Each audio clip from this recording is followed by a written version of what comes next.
तो बच्चों लाइट क्या होगी, ये एक एनर्जी है, it is a energy due to which we can see the object, and when the light travels from one point to second point, then the line through which it propagates is called ray of light. तो जिस रास्ते से, जिस line के through ये propagate करती है, travel करती है, that is ray of light. और collection of the ray of light is called beam. बहुत सारी रे के कलेक्शन को क्या बोला जाता है, बीम बोला जाता है. इसके बाद नेक्स्ट टॉपिक आता है इसमें रिफ्लेक्शन. थोड़ा सा एक ओवरव्यू लेंगे सभी टॉपिक्स का.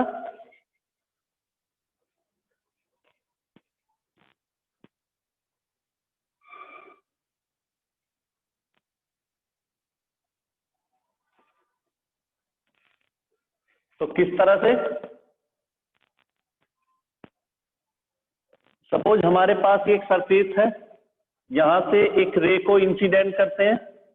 मैंने बोला लाइट क्या होती है, एक एनर्जी है, और ये एनर्जी हम की हेल्प से हम क्या कर सकते हैं, ऑब्जेक्ट को देख सकते हैं. जब ये एक लाइन की फॉर्म में चलती है, ट्रेवल करती है, that is ray of light. अब ये रे ऑफ लाइट जब किसी सरफेस के ऊपर आके इंसिडेंट होती है, और किस तरह की सरफेस है कि वन साइड पॉलिश से मतलब कि जिस पर किसी दूसरी कलर की, मरकरी के ऊपर, और हम आयरन की कोटिंग करते हैं रेड कलर, तो क्या होता है, एक सरफेस इसका रिफ्लेक्टिंग होता है, दूसरा ओपेक होता है. 3 तरह के मीडियम पढ़े हैं, transparent, opaque, translucent. Transparent medium क्या होता है, जिसके आर पार लाइट प्रोपेगेट कर जाती है. The medium through which light, mostly part of the light propagate across the system, across the medium is called transparent. जिसके अंदर से लाइट का कुछ भी पोर्शन बाहर नहीं निकलता, दैट इज ओपेक.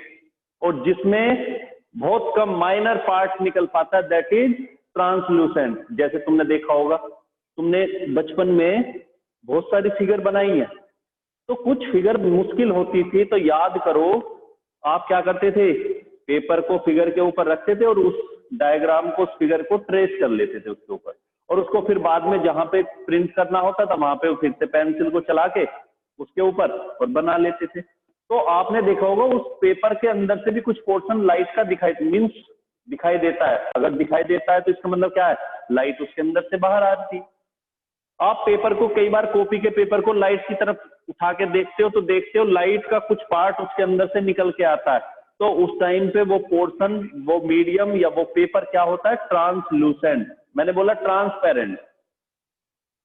ग्लास है, वाटर है, आप ग्लास को, विंडो पे ग्लास लगी होती है, ग्लास शीट, आप उसके अंदर से देखते हो तो बाहर का दिखाई देता है. अलग तरह के भी ग्लास आते हैं, पेंट ग्रीन कलर का होता है तो दिखाई भी नहीं देता, कई बार ब्लैक कलर का होता है तब भी नहीं दिखाई देता. लेकिन मैं बात कर रहा हूँ उस तरह के गिलास की जिसमें आर पार आप देख सकते हो, लाइट पास होके आती है, तभी तो ट्रांसपेरेंट बोल रहे हैं. नहीं आएगी तो उसको ओपेक बोला जाएगा. कुछ पार्ट आएगा लाइट का तो उसको ट्रांसलूसेंट बोला जाएगा.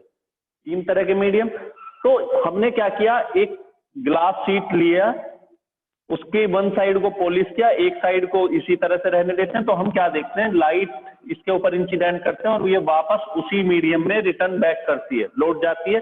तब इस फिनोमिना को क्या बोला जाता है, इसको बोलेंगे हम रिफ्लेक्शन ऑफ लाइट. तो रिफ्लेक्शन ऑफ लाइट क्या होगा, the bouncing back of a ray of light in the same medium when it is incident on a mirror, on a surface, is called reflection of light. Reflection of light. 2 rules हैं इसके. पहला क्या था, I equal to are. अब ये I और R क्या है, तो ये हम जिस पॉइंट पर रे को इंसिडेंट करते हैं उस सरफेस के और उस पॉइंट से एक लाइन ड्रॉ करेंगे 90 का एंगल बनाते हुए. मैंने क्या कहा, जिस पॉइंट पे रे को इंसिडेंट करेंगे उस पॉइंट से एक 90 का एंगल बनाते हुए लाइन ड्रॉ करेंगे, दैट इज नॉर्मल. ये प्लेन अगर बोले, मान के चलते हैं हमारे पास एक शीट है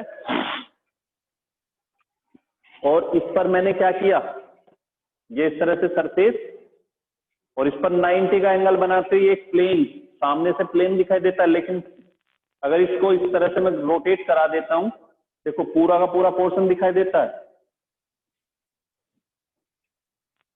ऐसे।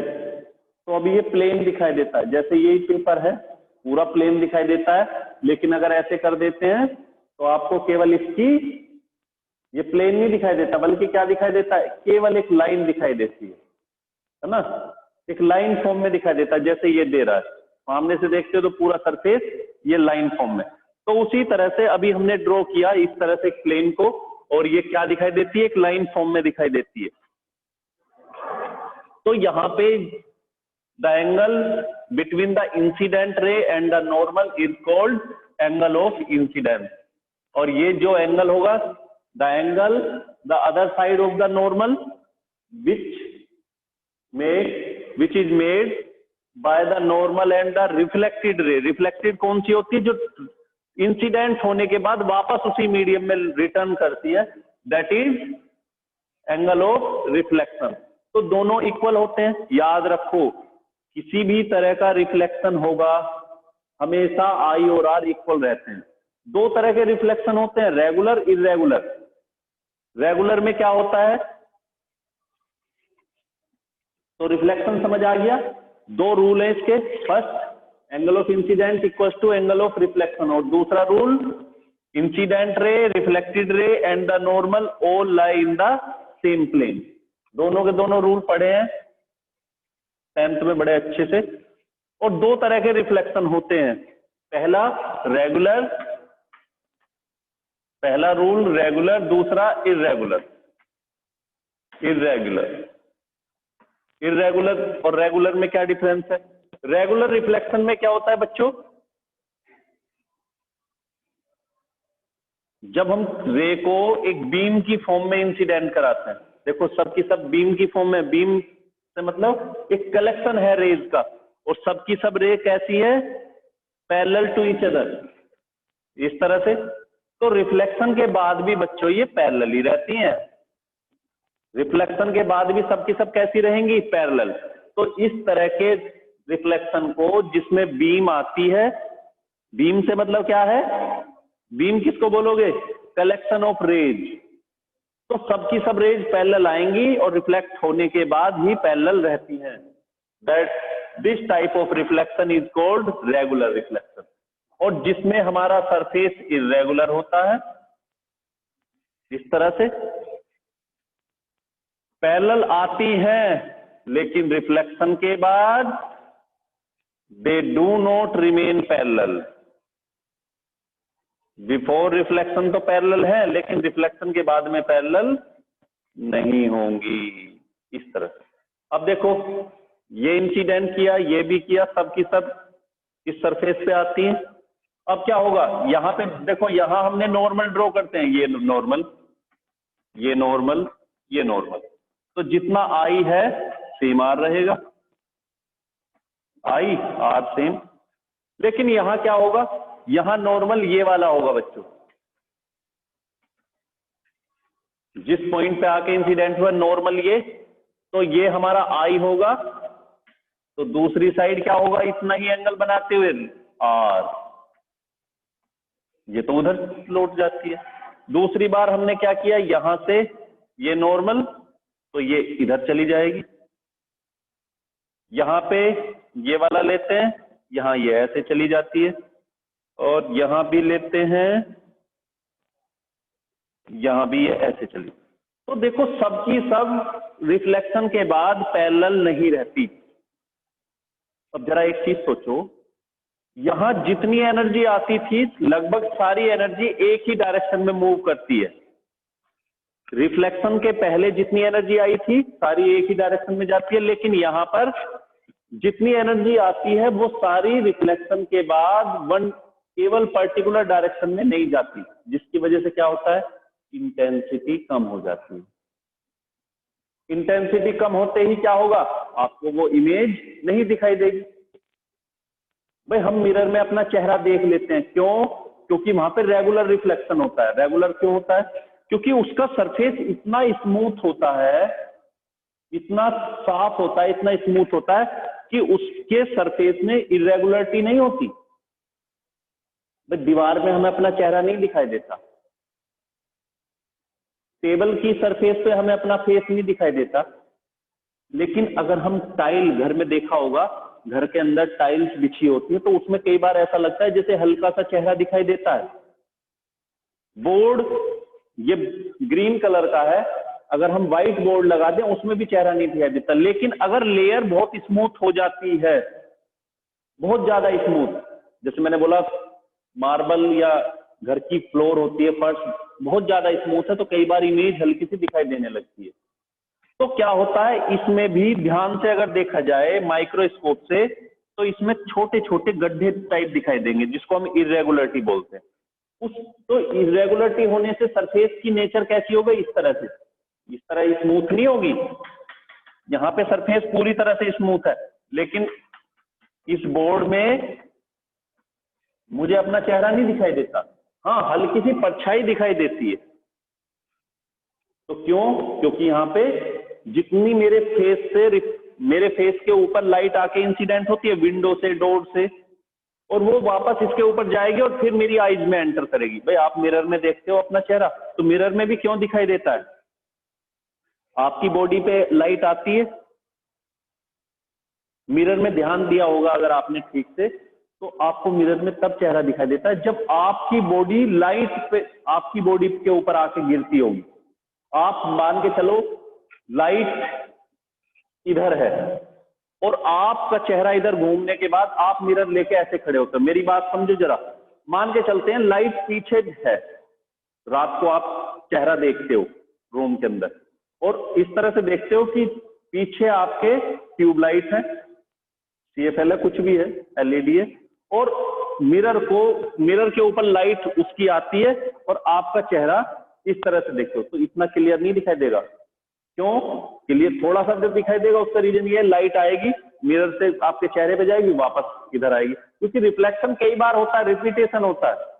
लेकिन अच्छी इमेज देखने के लिए आप क्या करना होगा, आपको डायरेक्ट अपने चेहरे को लाइट की तरफ देखोगे तो सीधा आपके चेहरे पे आएगी लाइट, और उसके बाद रिफ्लेक्ट होके मिरर में, और मिरर के बाद फिर आईज में। क्योंकि ऑब्जेक्ट को दिखाई देना तब देती है कोई भी ऑब्जेक्ट जब आपकी आईज में एंटर करती है। आप आंख बंद कर लेते हो कुछ भी नहीं दिखाई देता, आंख ओपन करते हो दिखाई देने लगता है। आप आंखों को खोल के सामने का देखते हो तो सामने का दिखाई देगा। आपकी गर्दन इधर घूमती है लेफ्ट, आपकी गर्दन राइट रोटेट होती है तो उधर का दिखाई देता है। क्यों? क्योंकि रेज तो आपकी बॉडी पर चारों तरफ से आती है, लेकिन क्वेश्चन ये कि क्या सारी रेज आपकी आईज में एंटर करती हैं? अगर सारी करती तो सब कुछ दिखाई देता, आपको अपने पीछे का लेफ्ट राइट सब कुछ दिखाई देता, लेकिन आपको वो चीज दिखाई देती है जितना पोर्शन की रेज आपकी आईज में एंटर करती है। आप क्या करते हो, अपने पीछे का देखने के लिए मिरर लगा लेते हो, तो पीछे से क्या होगा, मिरर के ऊपर लाइट, मिरर के ऊपर पीछे से रे मिरर के ऊपर जाएंगी, फिर आपकी आईज में एंटर करेंगी, तो आपको पीछे का भी दिखाई देगा और आगे का भी देख सकते हो आप, लेकिन एक बार में एक चीज। तो क्वेश्चन ये है कि किसी भी बॉडी को देखने के लिए आपकी आईज में लाइट एंटर करना चाहिए, और वो डायरेक्ट नहीं, पहले रे उसके ऊपर जाए, बॉडी के ऊपर इंसिडेंट हो, फिर रिफ्लेक्शन होगा वहां से, और तब आपकी आईज में एंटर करेगा। रिफ्लेक्शन में भी मैंने बोला 3 तरह से, लाइट का टोटल पार्ट रिफ्लेक्ट हो गया या कुछ पार्ट हुआ है। अगर टोटल पार्ट रिफ्लेक्ट होता है जैसे मिरर में तो पूरा पार्ट हो जाता है। आप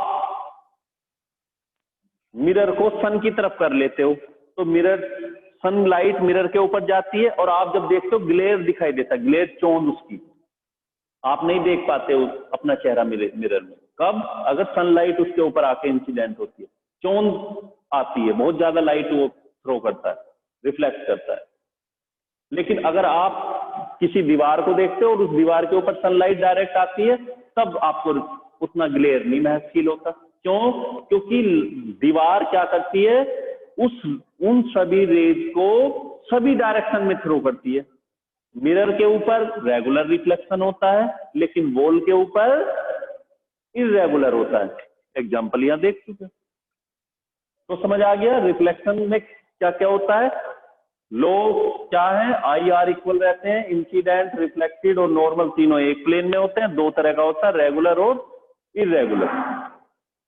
चलिए इसके बाद नेक्स्ट टॉपिक हमारा, अच्छा मिरर के बारे में बात करते हैं। मिरर कितने होते हैं? There are two types, plane mirror और स्फेरिकल मिरर। अभी मैं कॉनवेक्स की बात नहीं कर रहा हूं, मैं बात कर रहा हूं केवल मिरर की। वो स्फेरिकल मिरर के टाइप्स हैं। तो दो तरह के मिरर होते हैं, पहला प्लेन जैसे बनाया हुआ है और दूसरा होता है स्फेरिकल। स्फेरिकल में कर्वनेस आती है, जल्दी से देखें तो ये प्लेन मिरर एक लाइन फॉर्म में, एक स्ट्रेट फॉर्म में, और जब इस तरह का किसी स्फीयर से या दूसरा होता है कर्व फॉर्म में, एक स्ट्रेट उसको प्लेन बोलते हैं, एक कर्व फॉर्म में उसको स्फेरिकल बोलेंगे। तो किसी स्फीयर का एक पार्ट हम कट कर लेते हैं, ये कट किया, अब ये बनाना हमारे ऊपर होता है। तो पहले प्लेन मिरर की बात करें। प्लेन मिरर की फोकल लेंथ के लिए कई बार पूछ लिया जाता है, प्लेन मिरर की फोकल लेंथ बच्चों इनफाइनाइट होती है। क्यों?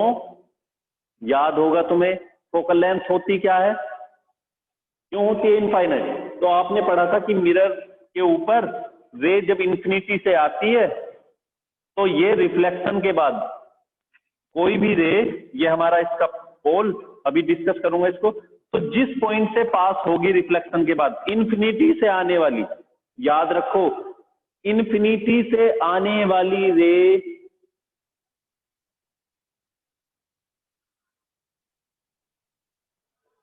प्रिंसिपल एक्सिस के जिस पॉइंट को कट करती है, इंफिनिटी से आने वाली और साथ में parallel to the principal axis, a ray coming from infinity parallel to the principal axis at which point passes through after reflection is called focus, जिसको फोकस बोला जाएगा। And the distance between the mirror, mirror से मतलब क्या है, pole, point of the pole of the mirror and the focus is called focal length, तो focal length बोला जाएगा। तो यहाँ पे अब जरा यहाँ सोचो, यहां से इंफिनिटी से आने वाली, भाई हमने ये बात पढ़ी है कि इंफिनिटी से आने वाली रे प्रिंसिपल एक्सिस के जिस पॉइंट को कट करती है दैट इज फोकस। यहां पे क्या होगा, इंफिनिटी से तो आती है लेकिन रिफ्लेक्शन के बाद वापस इंफिनिटी पर जाएगी। तो क्या इमेजिन करेंगे, बहुत सारी रेज है, सब की सब, यहां बहुत सारी रेज थी, जो इधर वाली है वो इधर से पास होंगी, जो इस साइड वाली है वो ऐसे, तो सब फोकस से पास होती है। इसमें क्या इमेजिन कर किया जाता है कि ये सब कहां पे जाके कट करेंगे एक दूसरे को, इंफिनिटी पर, इसीलिए इनके फोकस को क्या बोला जाता है, प्लेन मिरर के फोकस को, कि कहां पे है, इंफिनिटी पर। ठीक है, ये बाकी आपने सब पढ़ा हुआ है डिटेल में, सिलेबस में नहीं है लेकिन फिर भी मैं बता रहा हूं। दूसरा बात करते हैं स्फेरिकल मिरर की। तो मैंने बोला ये एक स्फेयर, इसके इस पार्ट को कट किया और कट करने के बाद हमने यहाँ पे रख लिया। अब ये डिपेंड करता है कि आप पॉलिश किस तरह से कर दो, क्योंकि इसको मिरर बनाना है, मिरर बनाने के लिए क्या करना पड़ता है, वन साइड पॉलिश करना पड़ता है। तो हमने इस साइड में पॉलिश किया, और जब इस साइड पॉलिश करते हैं तो ये क्या बन जाता है, स्फेरिकल मिरर। लेकिन नाम कौन सा होगा, तो याद रखो, जब बल्ज सरफेस पर, बल्ज कहते हैं उठा हुआ, आउटर सरफेस, आउटर पार्ट पर पॉलिश करते हैं और इनर पार्ट प्रेस्ड सरफेस खाली छोड़ते हैं, तो इस तरह के मिरर को बोला जाता है कॉनकेव। याद रखो, रे ऐसे समझो जैसे केव में जाती है, केव तो जानते हो, केव, केव होती है गुफा जिसमें अंदर एंटर कर जाते हैं, शेर रहता है ना, तो इसमें एंटर करेंगे तो ये कॉनकेव। और दूसरा, अगर हम इसको क्या करते, इसी तरह से रखा होता और हम इधर पॉलिश कर देते, तो अब कैसा बनता है ये, कॉनवेक्स। तो अब क्या होता, कॉनवेक्स हो जाता। तो दो तरह के होते हैं, कॉनकेव और कॉनवेक्स। याद रखो, मिरर को एयर में रखें, मिरर को वाटर में रखें, मिरर को किसी ऑयल में रखें, कहीं भी रखें, अगर मीडियम आप चेंज कर दोगे तो फोकल लेंथ हमेशा मिरर की चेंज नहीं होगी, मिरर की फोकल लेंथ फिक्स रहती है। लेकिन लेंस के केस में फोकल लेंथ चेंज हो जाती है। अगर लेंस को वैक्यूम में रखोगे तो फोकल लेंथ कुछ होगी, एयर में रखोगे तो कुछ रहेगी, वाटर में रखोगे तो कुछ रहेगी, और ऑयल में रखेंगे तो कुछ रहेगी। क्यों? क्योंकि रिफ्रैक्शन, वहां पे रिफ्रैक्शन की वजह से फोकल लेंथ है, यहाँ पे रिफ्लेक्शन की वजह से फोकल लेंथ है। और रिफ्रैक्शन तुम्हें पढ़ा है कि रिफ्रैक्शन में क्या होता है, रे अपने ओरिजिनल रास्ते को से बैंड होती है। तो चलो वहां पे उस बारे में डिस्कस करेंगे।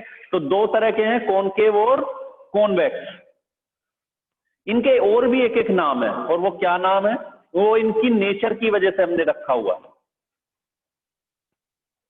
एक मिरर क्या करता है, रेज को एक जगह कन्वर्ज करता है, इकट्ठा करता है, तो उसको कन्वर्जिंग नाम दिया है। दूसरा मिरर डाइवर्ज करता है तो उसको डाइवर्जिंग नाम दिया है। किस तरह से, देखो ये इस तरह से, ये हमारे पास एक मिरर बैक साइड पॉलिश किया, बहुत सारी रेज को हमने इसके ऊपर इंसिडेंट किया, और इसने क्या किया, सभी को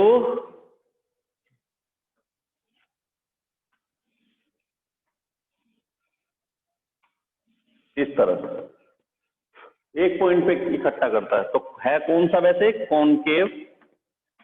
तो इसका दूसरा नाम भी क्या हुआ, converging lens, converging concave mirror, और दूसरा नाम हुआ इसका कन्वर्जिंग मिरर। अब बात करते हैं यहां पे, इस बार मैंने इस तरह से लिया, जरूरी नहीं है आप ऐसे रखो, इसको ऐसे भी रख सकते थे, ठीक है। पॉलिश लेकिन कहाँ है, बल्ज सरफेस पे। अभी भी ये कॉनकेव ही रहेगा, ऐसा नहीं कि मैंने इसको कन्वर्ट कर दिया है भाई, इसको हमने रिवर्स कर दिया। तो इसका मतलब ये नहीं कि ऐसे था तो कॉनकेव और ऐसे रख देंगे तो कॉन्वेक्स हो जाएगा, क्योंकि इससे कॉन्वेक्स की इमेज आती है मन में, तो हम इसको ऐसे भी रख सकते थे, ठीक है। अब भी ये कॉनकेव ही रहेगा। याद रखो, पॉलिश पीछे रहेगी बल्ज सरफेस से। बोले सर पॉलिश तो सब पे ही पीछे होती है, क्योंकि आगे से तो चेहरा देखते हैं, आगे से तो किसी बॉडी के इमेज को देखते हैं, तो पीछे से मेरा मतलब है बल्ज पोर्शन, इसमें पीछे से मतलब है प्रेस सरफेस। तो इसको हम ऐसे भी रख सकते थे, इसमें पॉलिश इस साइड से। तो यहां पे जब रेज को इंसिडेंट कराएंगे तो ये क्या करता है बच्चों, ये क्या करता है, रेज को, ये प्रिंसिपल एक्सिस, ऐसा लगता है कि सारी की सारी रेज कहां से आती हैं,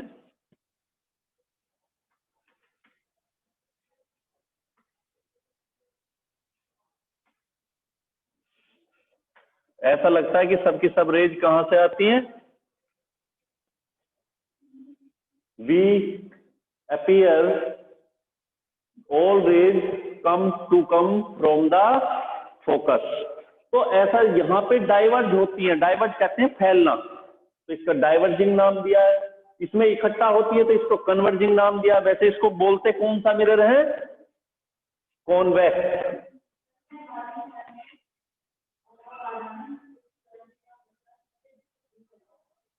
ठीक है, तो इसका क्या नाम है,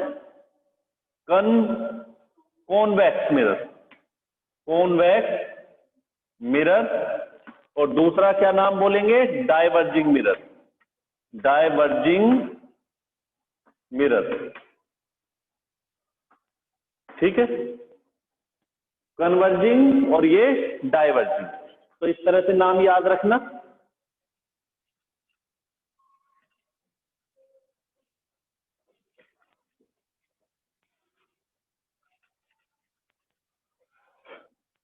इसके बाद कुछ रूल्स हैं,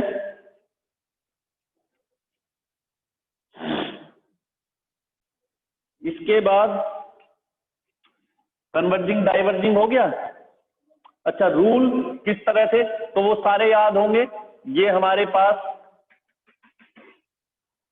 6 पोजीशन में इमेज फॉर्मेशन प्रैक्टिकल भी है और इसके ऊपर मिरर की फोकल लेंथ निकालने के लिए when an object is at infinity, तो कुछ रूल लेके हम इमेज बनाते हैं किस तरह से, जो इंफिनिटी पर होती है ऑब्जेक्ट या रे जो इंफिनिटी से आती है always passes through the focus. अच्छा, इसमें कुछ पॉइंट भी होंगे, इसको पोल बोलते हैं, इसको फोकस बोलेंगे। सेम आगे इतनी डिस्टेंस पर सेंटर ऑफ कर्वेचर होता है, ये अपर्चर होगा, diameter of the mirror aperture बोला जाएगा, इसको प्रिंसिपल एक्सिस बोलेंगे, है ना। तो ये सारे जो बेसिक है हमारे वो पता होना चाहिए। सेकंड वाली क्या थी कंडीशन, देखो पहले में ऑब्जेक्ट कहां पे है, रेज कहां से आती है, इंफिनिटी।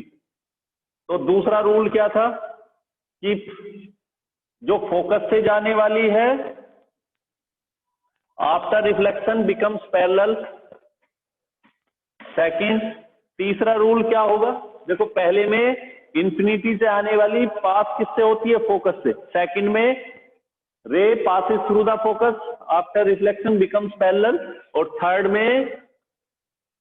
में क्या होने वाला है, a ray passing through the centre of curvature after reflection comes back along the same line, along the same path.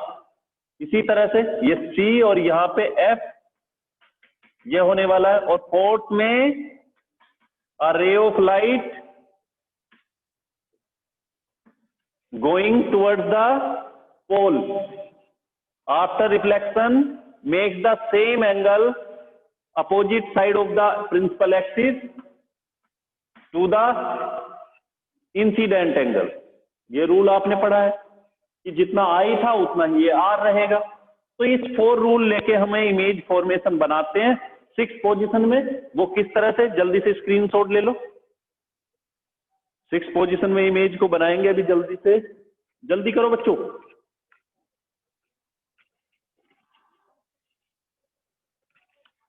चलिए अब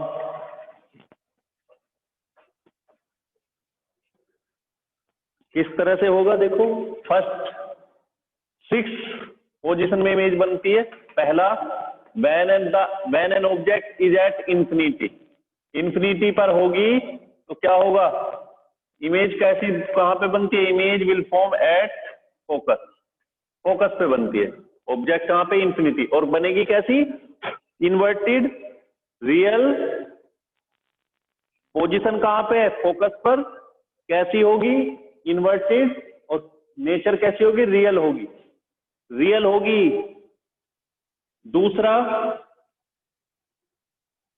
दूसरे कंडीशन में क्या होता है, when object is placed at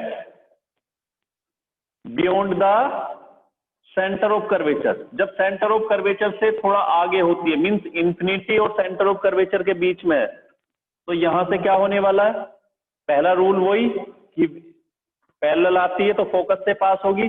दूसरा, फोकस से जाने वाली क्या होगा, बिकम्स पैरेलल, तो इमेज हमारी यहां पे बनेगी, यहां पे भी रियली बनती है। तीसरी कंडीशन में, तीसरी वाली फिगर में किस तरह से बनेगा, तो यहां पे इन्वर्टेड रियल होगी, इन्वर्टेड होगी, और बिटवीन सी एंड एफ होगी। तीसरी कंडीशन, थर्ड कंडीशन में क्या होने वाला है, रे N object is placed at the centre of curvature, centre of curvature पे होगी।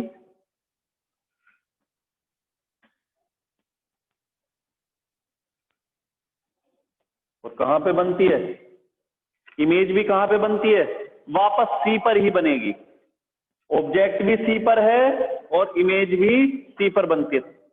फोर्थ पोजीशन में क्या होने वाला है, an object is placed between C and F, C और एफ के बीच में होगी, ये एफ ये सी, और इमेज कहां पे बनेगी, बियॉन्ड द सी। इस बार हमारी यहां पे, थोड़ा मैंने पहले ले लिया, ये इस तरह से लगभग सी से आगे रहेगी। इस पोजीशन में सी से आगे जाती है इमेज। पहली में इंफिनिटी पर थी, फोकस पर, दूसरे में beyond C, between C and F, third में सी, तो सी पर बनती है। इसमें सी और एफ के बीच में है ऑब्जेक्ट, तो सी से आगे। और फिफ्थ में ऑब्जेक्ट हमारी कहां पे है, फोकस पर, तो बने इमेज कहां पे बनती है,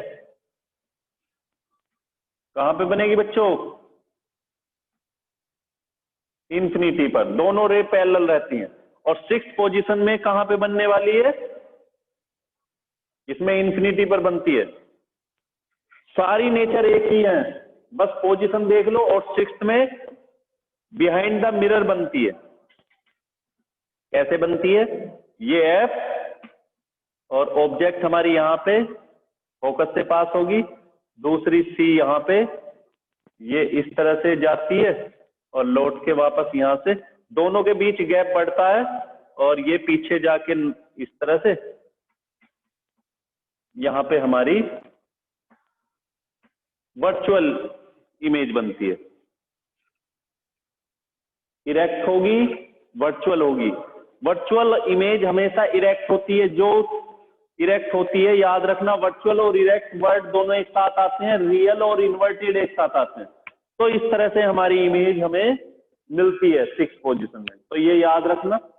कॉन्वेक्स के लिए क्या होगा वो देखें जरा। कॉन्वेक्स से केवल दो ही पोजीशन में इमेज बनती है।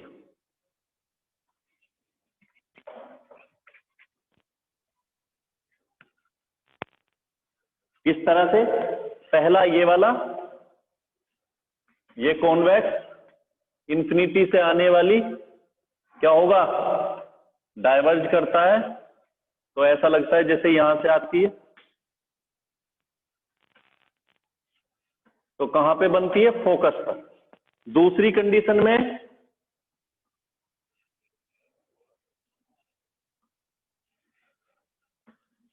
ऑब्जेक्ट कहीं भी होगी,